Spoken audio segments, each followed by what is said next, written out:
All right, good morning, and hopefully this helps you to understand your Unit 1 review.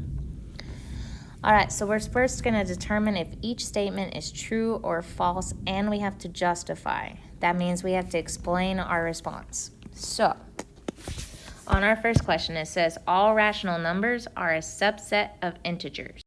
So what this basically means is it's saying that if I have my rational numbers here,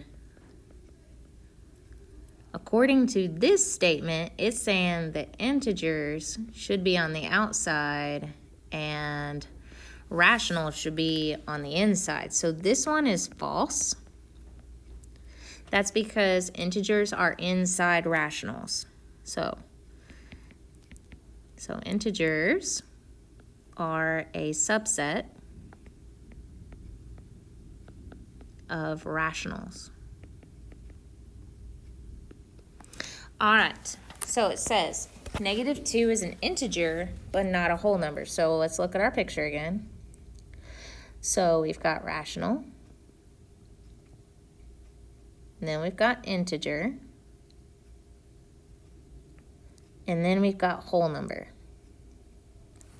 So it's saying, and it is false here, but not in that whole number or natural number category.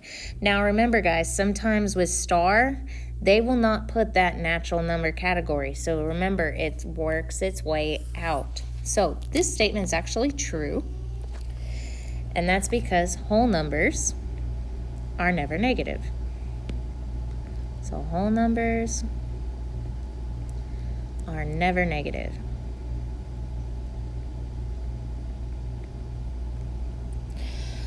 All right, so this is saying that this 1 6/10 repeating forever is not a rational number because it's a repeating decimal. So remember, the ones that are repeating are rational. So this is false.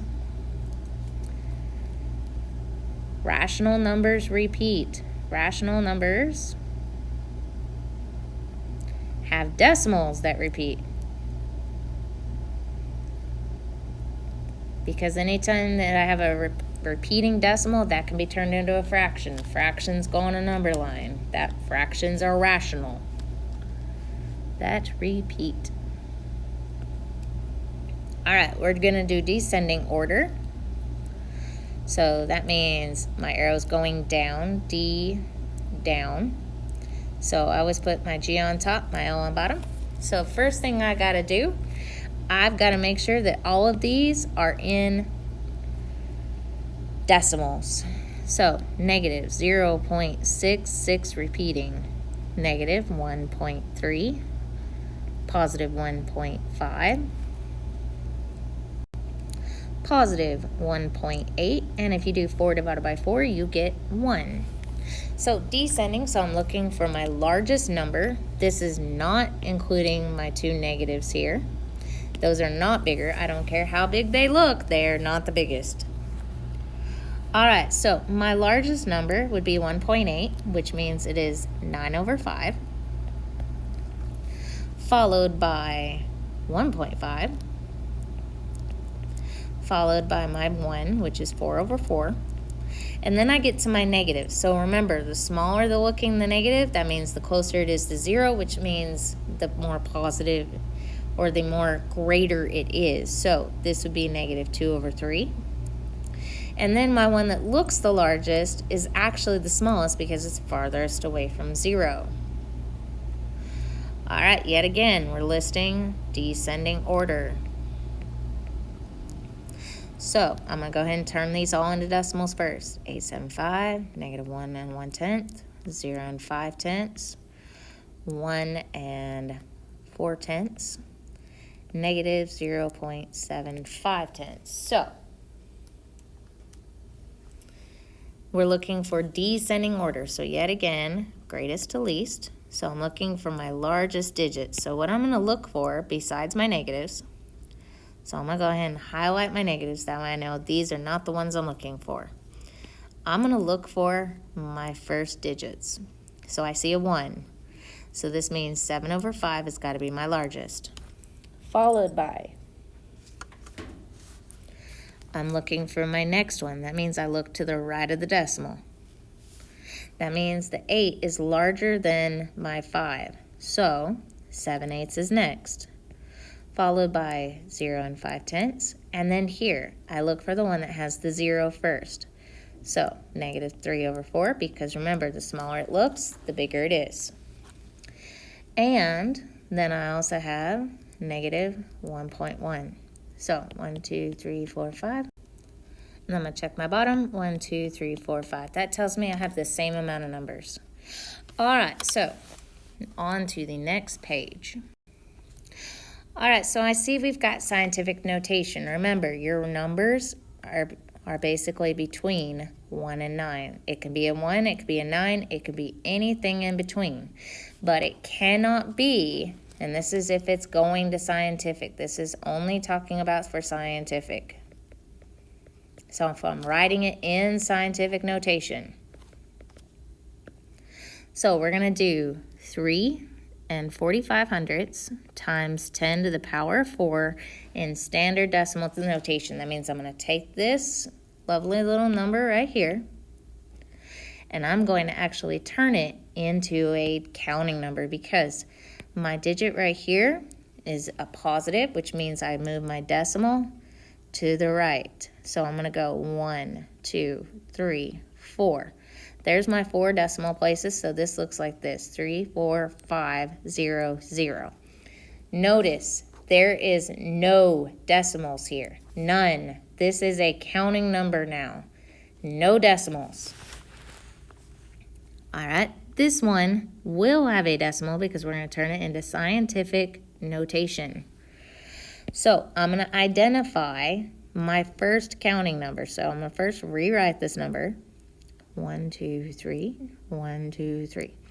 All right, my first counting number is 8. So I'm going to go 8.1. There is no other counting numbers there. Times 10. I have my decimal starting there. My original decimal's here. 1, 2, 3, 4, 5, 6, 7, 8, 9. If I am not sure, count the numbers in between these two. There is 9 numbers. Because this number is also larger than 1, my decimal is positive. All right, we're going to do the next one. So this number is smaller than 1. So that means my exponent will be negative. I find my decimal. I look for my first counting number. I write my counting number down, decimal. And then I write the remaining digits. These are in order. I'm going to go ahead and put my other bar. I'm going to swoop 1, 2, 3, 4, 5. I'm going to double check. 1, 2, 3, 4. There's 5 numbers, so times 10. The original number is below 0, or below 1.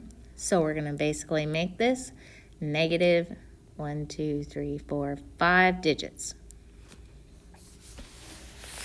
All right, this one.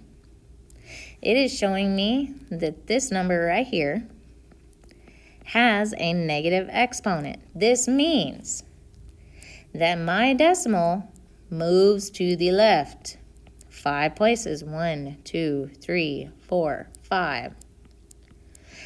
I need to write this with a decimal and then those 1, 2, 3, 4 zeros, and then 2, 9, 5. The exponent just tells me I move my decimal place to the left. Now, if I was to do the square root of 19, I get 4.358. And then if I was to keep going, it would be a 9. I'm going to go ahead and round that one. So I'm looking for which two integers, that means counting numbers. Either I'm counting forwards or I'm counting backwards, so positive or negative number that the square root of 19 falls between. So I already know there's a 4 because I have a 4 here. My next digit up, because this is bigger than 0, is 5. So that means this is where my two numbers are. So if you're not sure, remember the perfect square of 4 squared is 16. Perfect square of 5 is 25. 19 falls in between 16 and 19.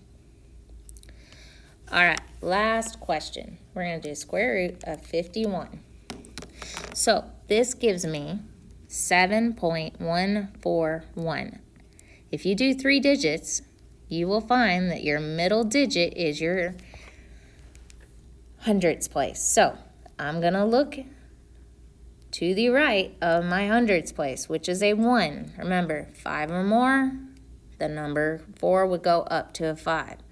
4 or less, it stays the same. So in this case, my answer is 7.14.